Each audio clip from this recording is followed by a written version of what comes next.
Here I have Samsung Galaxy M53, and today I'm going to show you how to change slow motion speed in camera on this device.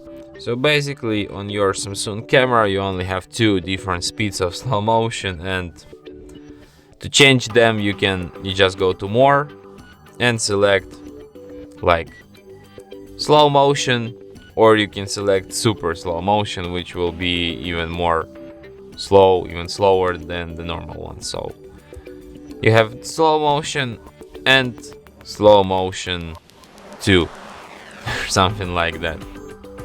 So you can select super slow motion for more slow video and slow motion for just slow video. So yeah, and that's it. Thanks for watching. If you find this tutorial useful, don't forget to hit that like button and subscribe to our channel.